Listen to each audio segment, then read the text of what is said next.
안녕하세요. 오늘의 데일리 뉴스레터에 오신 것을 환영합니다. 1.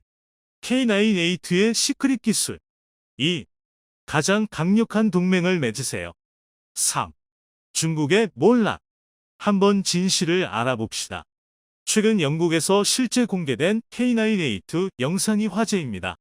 당당하게 그 위험을 뽐내는 모습에 전 세계인의 이목이 쏠렸는데요. 영국의 한 기자가 K9A2에 대해 극찬하는 내용의 기사를 보도하면서 더욱 많은 관심을 받고 있다고 합니다.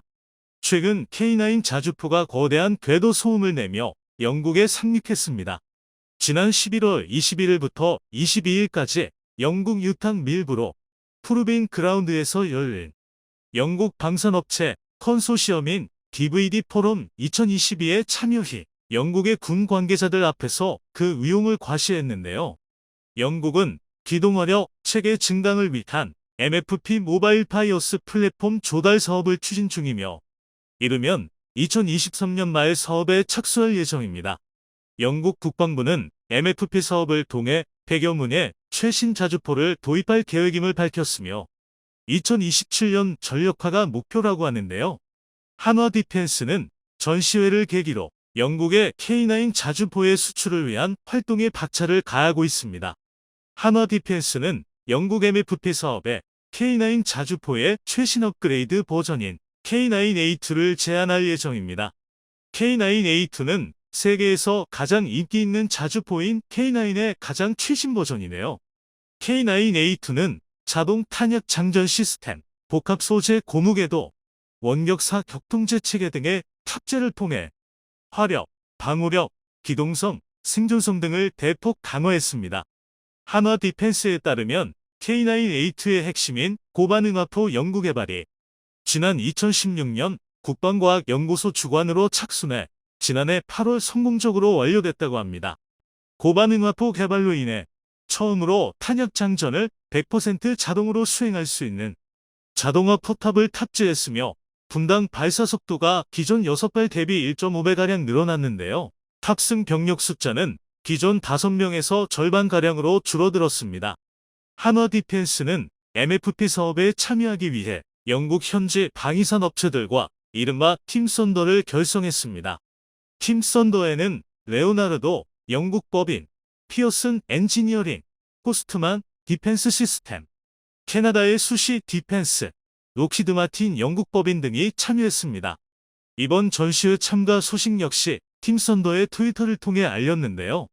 팀 썬더는 트위터에 한화 디펜스는 영국의 K9 센터를 설립해 영국 육군에 원활한 물류 지원을 제공하고 영국 현지 중소기업과 협력할 계획이라며 영국 육군에 세계적으로 검증된 K9A2 자주포를 제안함으로써 한화와 팀 썬더는 영국에 수천 개의 일자리를 창출할 것으로 기대된다는 소식을 전했습니다.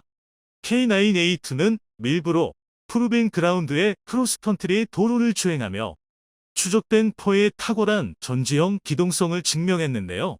한화 디펜스가 유튜브를 통해 그 영상을 공개하며 전 세계인의 주목을 받고 있습니다. 잠시 그 영상 함께 보도록 하겠습니다. K9A2의 위풍당당한 기세에 영국군 관계자들이 반할 수밖에 없을 것 같은데요. 한편 영국의 한 기자가 K9A2를 극찬하는 내용의 기사를 보도하면서 K9A2에 대한 전 세계인의 관심이 더욱 높아졌습니다. 기자는 영국의 자주포 사업인 MFP에 입찰할 예정인 한화 디펜스의 K9A2 프로토타입에 대해 분석했는데요. 앞으로 K9이 어떻게 개발될지에 대한 로드맵을 2040년 버전까지 작성했습니다. 그 분석 내용이 굉장히 우호적인데요. 이번 영국에서의 입찰이 단독으로 진행되는 게 아니라 팀 썬더라는 이름으로 다국적 기업과 함께하는 프로젝트이기에 그 가능성을 매우 높이 평가했습니다. 기사 내용을 통해 K9A2에 대해 더 자세히 알아보도록 하겠습니다. 무장 측면에서 K9A2는 이전 제품군에서 사용된 155mm L52 주포를 유지하고 있으며 탄약 특성에 따라 잠재적으로 더 기질 수는 있지만 로켓 지원 발사체 라운드의 대표적인 최대 사거리가 약 50km입니다.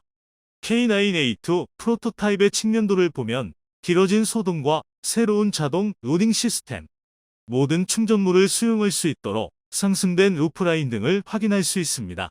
K9의 이전 버전과 마찬가지로 디지털 사격 통제 시스템은 고도로 자동화되어 있으며 외부 명령 및 통제 시스템에 연결할 수 있어 아군 정찰 시스템에 위치한 표적에 자동 총포를 허용하고 시스템 네트워크를 통해 배포할 수 있습니다. 이는 표적을 미리 지정할 수 있기 때문에 승무원이 사격 및 급습 시나리오에서 신속한 사격 임무를 수행하는 데 도움이 됩니다. 포탑은 내부 및 외부 모두에서 초기 K9 모델과 비교했을 때 상당한 수정이 있었는데요. K9A2의 가장 주목할 만한 새로운 기능은 포탑 회전 위치나 주포 높이에서 재장전을 허용하는 다소 혁신적인 자동 탄약 취급 및 장전 시스템입니다. 초기 K9 및 K9A1은 반자동 장전 시스템에 의존했는데 이 시스템에서는 탄약이 자동으로 장전되는 반면 장약은 수동으로 장전되었습니다. 결과적으로 K9A2는 K9 및 K9A1의 최대 발사 속도가 분당 6발인 것에 비해 최소 9발의 발사 속도를 낼 수 있습니다. 이를 통해 차량의 승무원을 이전 5명에서 3명으로 줄일 수 있었던 것입니다. K9A2의 로딩 시스템은 발사체 컨베이어, 드롭다운 스택 추진제, 슬라이딩 트레이 및 브리치 장착 공급 트레이를 사용하여 작동하는데요. 전체 프로세스는 대략 평균 7.45초가 소요되지만 컨베이어에서 다음으로 선택된 라운드의 위치와 같은 다양한 요인에 따라 잠재적으로 더 빠르거나 더 느릴 수 있습니다. 이러한 맥락에서 탄약 처리 시스템을 수용하기 위해 포탑이 수정되어 이전 K9A1에 비해 소동이 길어지고 포탑의 루프라인이 대부분 높아졌습니다. 이러한 변경으로 인해 48발의 모든 탄약과 240개의 추진제 장약을 포탑으로 이동할 수 있는 공간이 제공되었는데요. 이는 공간 제약으로 인해 일부 장약을 선체, 바닥에 보관해야 했던 이전 모델을 개선한 것입니다. 이러한 포탑 재열계로 인해 K9A1의 처음 구현된 보조 북력 장치도 포탑의 후방 좌측에서 차체의 후방 우측에 있는 내부 위치로 재배치해야 했습니다. 한화 디펜스의 한 관계자는 3톤의 무게에 대한 추가 성장 잠재력이 있다고 말했는데요. 필요한 경우 추가 보호 기능을 추가할 수 있으나 현실적으로 사용자 대부분에게 이 옵션은 지뢰 보호 기능을 추가하기 위해서만 실행되는 경우가 많기에 그 실현 가능성은 낮습니다. 그 역할 때문에 최전선 전투를 위한 것이 아니라 수동 탄도 보호에 대한 매우 미미한 개선의 여지만 제공하기 때문입니다. 팀 썬더가 처음부터 사우시 CRT와 함께 K9A2를 영국에 제공하겠다는 의도를 발표했다는 점도 주목할 만합니다. 한화 디펜스의 한 관계자는 K9A2가 전술적 이동성 측면에서 추적 옵션을 갖추고 있기에 지형 교동성, 부드러운 토양 이동성 및 언덕 등반 측면에서 바퀴 달린 다른 경쟁자들을 능가할 것으로 예상된다고 밝혔습니다. K9A2는 발사 속도, 자동화, 승무원 배치 및 승무원의 삶의 질 등 많은 부분을 개선했는데요. 한화 디펜스는 기존 사용자 기반을 위한 기능 업그레이드 옵션을 제공하여 한화 디펜스 제품군의 모든 초기 모델이 K9A2 표준으로 업그레이드 될 수 있다고 밝혔습니다. 한국은 이미 개발 완료 후 K9 플랫폼의 50% K9A2 플랫폼으로 업그레이드할 것을 의무화했습니다. 한화 디펜스의 일정표에 따르면 K9A2 개발이 2025년 완료될 예정이며 한국군에 인도되는 시기는 2026년이나 2027년이라고 합니다. 한화 디펜스는 K9A2에서 더 나아가 K9 제품군의 자동화 수준을 기반으로 K9A3 개발을 2030년대에 완료할 계획이네요. K9A3는 155mm L58 주포를 장착하여 표준 포탄의 유효 사거리를 약 10km 증가시킬 예정이며 자율주행 포함 완전 자동화된 운전이 가능한 향상된 자동화 기능도 제공될 예정이라고 합니다. 이 외에도 한화 디펜스는 유인, 무인팀 구성 기능을 갖춘 완전히 로봇화된 K9의 변형을 구축할 계획을 밝혔는데요. 현재는 K9 넥스트 제너레이션이라는 작업명으로만 알려져 있으며 한화 디펜스의 계획에 따르면 이 신제품은 2040년대에 개발을 완료할 예정이라고 합니다. 기자는 이러한 계획된 변화가 어떻게 나타날지 지켜보는 것이 흥미로울 것이라며 현재 추세를 기반으로 하면 K9 패밀리의 미래가 밝을 것으로 보인다며 기사를 마무리했습니다. 한화 디펜스는 작년 12월 호주 정부와 1조 원 대규모의 K9 자주포 수출 계약을 맺었으며 올해 2월에는 이집트와 약 2조 원대의 수출 계약을 맺었습니다. 또한 지난 8월 26일은 폴란드와 K9 자주포 수출을 위한 1차 이행 계약을 체결하기도 했죠. 최근 세계 각국이 기술력이 뒷받침되면서 가성비도 우수한 우리 한국 무기에 눈을 돌리고 있습니다. 실제로 우리 방산기업의 수출 규모를 보면 2010에서 20년에는 연 30억 달러 수준이었으나 작년 들어 역대 최고 수출 규모인 70억 달러를 기록하며 크게 성장한 것을 알 수 있습니다. 더 나아가 올해는 처음으로 수출 규모 100억 달러를 넘어설 것으로 예상되고 있는데요. 나날이 발전하는 우리 한국 방산이 계속해서 인정받으며 전 세계로 뻗어나가길 기대해 보겠습니다. 그 좋은 협력에서 한국은 사악한 시진핑으로부터 영국을 완전히 구했습니다. 도를 넘는 중국의 행동에 영국이 분노했습니다. 타국의 땅에서 벌어진 폭력 사태에 영국 정계에서는 중국과의 단교를 진지하게 검토해야 한다는 소리가 나왔는데요. 영국 총리 역시 사태의 심각성을 인지하고 중국에게 제대로 된 보복이 필요하다는 입장입니다. 중국은 영국과 단교도 상관없다는 입장을 보이며 잘못에 대해 사과하는 모습조차 보이지 않는 상황. 이런 가운데 영국은 한국에게 손을 내밀며 협조를 강화하고 있는데요. 대체 영국에서 어떤 일이 벌어지고 있는지 지금부터 자세하게 설명해 드리겠습니다. 하늘이 중국 공산당을 무너뜨릴 것이다. 아무도 없는 길거리에 갑작스럽게 나타난 이들은 대형 포스터를 높게 치켜들며 반중 구호를 외쳤습니다. 30, 40명 정도 인원이 중국에 대해 성토하며 시진핑 독재 체제의 중국은 곧 멸망할 것이라는 저주를 퍼부었죠. 홍콩 출신 인물도 포함되어 있는 이 시위는 맨체스터 주재 중국 영사관 앞에서 기습적으로 벌어졌습니다. 영국에서 벌어진 시위는 그러나 뜻밖의 사태로 흘러갑니다. 중국 영사관에서 인원 여럿이 우르르 나오더니 이들 시위대를 향해 물리적인 공격을 하기 시작한 것이죠. 일부는 시위대 한 명을 영사관으로 끌고 들어가 폭행하는 짓을 저지른 것입니다. 영국 땅에서 영국 경찰이 지키고 있는 가운데 중국인들은 대낮에 버젓이 폭행을 한 것이죠. 갑작스러운 사태에 영국 경찰이 중국 영사관에 진입, 폭행당하던 이를 끌고 나오며 영사관 직원과 충돌을 빚었습니다. 중국 영사관에서 중국 본토인들이 나와 폭행까지 할 것이라고 현장에 있던 그 누구도 예측하지 못했습니다. 영국은 중국의 황당한 행동에 분노했는데요. 영국이 지배하고 있는 땅에 중국인들이 함부로 무력을 행사한 것은 주권을 무시한 행위라 볼 수 있기에 외교전으로 번질 가능성이 높았습니다.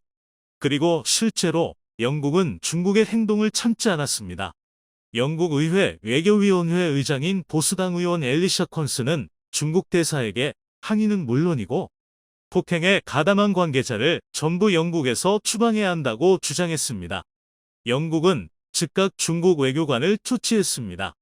영국 외무부 제시 노먼 부장관은 언론 인터뷰 자리에서 런던 주재 중국 대사관의 대사 대리에게 사건의 심각성에 대해 깊은 우려를 전달, 행동 설명을 요구했다고 밝혔죠.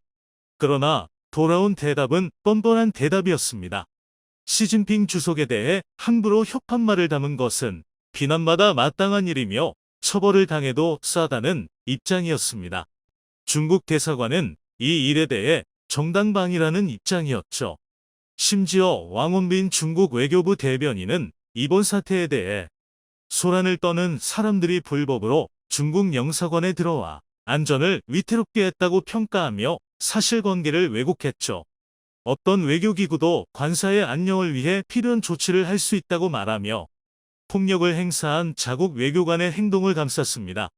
중국 정부 입장에서는 말이 통하지 않는 상대에게 경고 메시지를 보내는 것이나 다름없는 상황.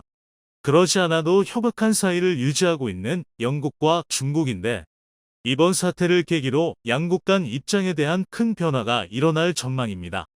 2019년 신장 위구르 자치구에서 벌어진 위구르인들에 대한 인권 탄압 문제가 벌어지면서 양국 사이에는 큰 갈등의 골이 생겨났었죠. 홍콩 문제까지 결부되면서 영국은 중국을 곱게 볼 수 없었습니다. 일국양제의 원칙을 지킬 것을 주장했지만 중국은 이를 무시하는 한편 친중 인사로 홍콩 지역을 장악 중국의 뜻대로 홍콩을 지배하려는 야욕을 감추지 않았습니다. 당연히 영국 입장에서는 중국의 아나무인 태도의 불쾌감을 감추지 못했습니다. 반면 중국도 대놓고 영국의 동맹 관계를 비난 오커스에 참가한 영국을 헐뜯었죠. 호주, 미국, 영국이 함께 맺은 군사동맹 오커스는 중국을 견제하는 것을 목적으로 만든 기구입니다. 공식적으로 선언하지 않았지만 많은 이들은 이 기구의 설립 목적이 중국 견제에 있다는 것을 잘 알고 있었죠.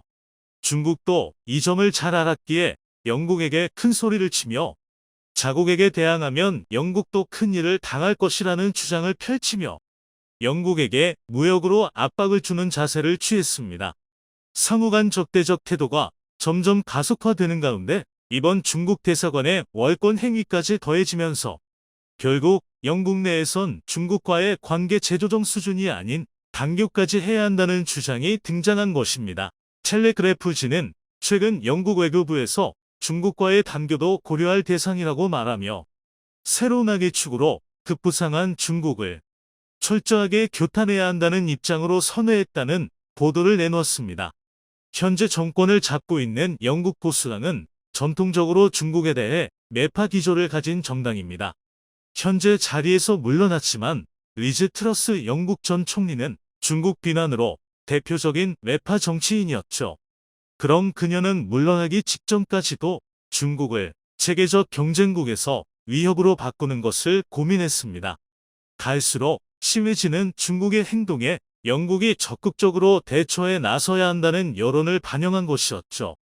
그러나 이 정도 수위로 끝나는 것이 아니라 단교까지 가야 한다는 주장이 영국 보수당 중진들 사이에서 나오며 영국 정계는 현재 중국에 대해 흉악한 반응을 쏟아내고 있습니다. 영국 보수당 역시 리즈 트러스 전 총리와 비슷한 생각을 품고 있기에 그녀가 물러나도 중국에 대한 단교 결정에는 차질이 없는 상황. 사실 이번 사태 이전에도 영국을 향한 중국의 방해 공작은 끈질겼습니다. 가장 대표적인 예가 중국의 스파이 행위죠. 다수의 중국 스파이가 미친 여파 때문에 영국 정계에선 중국 제재에 대한 의견은 초당적이라고 합니다. 실제로 재작년 영국에선 보수당 의원을 대상으로 중국 스파이 요원이 침투, 고급 정보를 훔쳐가는 일이 지속적으로 발생했다는 보고가 이어졌죠.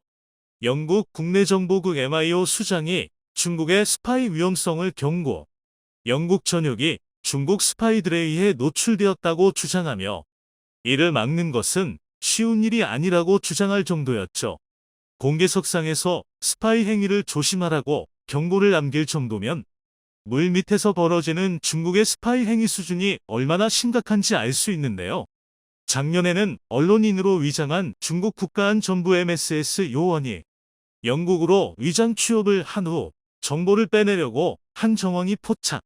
MIO 요원이 이들의 정체를 파악하고 전부 추방한 일도 있었죠. 중국 공자학원의 스파이 행위도 도를 넘었다는 주장이 있습니다. 영국 런던에 위치한 헨리 잭슨 소사이어티는 공자학원만큼 영국 사회에 깊숙이 녹아있는 조직은 없다고 경고하며 공산당의 영향에서 영국이 벗어나야 한다고 주장했습니다. 원래 공자학원은 중국 정부가 출자해 세계 160여 개 국가와 지역에 총 500여 곳에서 활발히 활동하는 중국어 교육기관입니다. 그러나 중국은 교육기관인 공자학원을 스파이 양성소 혹은 스파이 침투기관으로 바꾸고 이를 몰래 후원해왔습니다. 주요 정치인의 비밀 정보를 캐내는 것은 물론이고 영국 중국 간 과학기술 연구 협력의 중개, 기업 컨설팅 서비스 등 생각지도 않은 영역에서 공자학원의 영향이 깊숙하게 미치고 있다고 말하며 이를 철저하게 뿌리 뽑아야 한다는 주장을 펼쳤죠. 영국은 문제의 심각성을 파악, 중국의 영향력을 완전히 뿌리 뽑기 위해 단체를 완전히 폐쇄하거나 없애는 방식을 사용, 규칙을 위반하는 행위를 애초부터 근절하겠다는 접근으로 중국을 향해 압박을 가하고 있습니다. 정치 분야만이 아니라 경제 분야에서도 이러한 움직임은 이어지고 있는데요. 최근 영국 기업들은 중국 투자를 취소하는 모습을 보였죠. 토니 갱커 영국 산업연맹 CBI는 파이낸셜 타임스 인터뷰를 통해 모든 영국 회사들이 공급망을 제고하고 있다고 밝혔습니다. 중국과 디커플링을 영국이 추진하고 있는 것인데요. 중국 시장을 최대 기회라고 생각한 영국 기업들 사이에서 변화하는 중국 시장을 보면서 투자한 물자를 회수하거나 현지 인력 해고 및 공장 정리를 결정하는 움직임을 보인 것이죠. 정부 차원에서도 중국의 침투를 막으려는 움직임을 보였습니다. 가장 대표적인 예시가 영국 웨일스에 있는 반도체 칩 제조 공장인 뉴포트 웨이퍼펜 메이프로 결정인데요. 중국 자본이 지배하고 있는 렉스페리아 회사에 대해 영국 정부는 메이프로 결정을 내리며 자국 산업 보호라는 명분을 내세웠습니다. 전략 물자로 간주되는 반도체 산업 기술이 해외로 유출될 위협이 있다고 말하며 중국의 간섭을 원천 차단한 것이죠. 반면 중국과 헤어질 결심을 굳힌 영국은 한국과의 협력에 큰 의지를 드러내며 손을 내미는 모습이었는데요. 지난 6월에 이뤄진 양자 프레임워크 합의는 의미 있는 합의였습니다. 현재는 물러난 보리스 존슨 전 영국 총리와 윤석열 대통령이 양국 관계 발전을 위해 체결한 협정으로 무역과 국방, 안보 등 중요 분야 27개 항목에 대해 양국이 협력을 아끼지 않을 것을 합의한 내용인데요. 영국은 녹색경제 분야 무역 및 투자 확대를 위해 전담 특사를 임명, 한국으로 특사를 파견했습니다. 영국이 특사를 임명해 사업 협조를 구한 것은 최초라 할 수 있는데요. 수소 분야에서 탁월한 기술을 보유하고 있는 한국을 따라잡고 향후 수소 기술에 있어 한국 기술을 이식하고자 하는 영국의 친환경 사업 의지를 잘 알 수 있는 일이었습니다. 이 외에도 군사적으로도 한국 잠수함과 전투기 구입에도 영국은 협조하는 모습을 보이며 공조체제를 굳히고 있습니다. 한국 역시 영국의 손을 잡으며 수출에 있어서도 적극 검토하는 상황.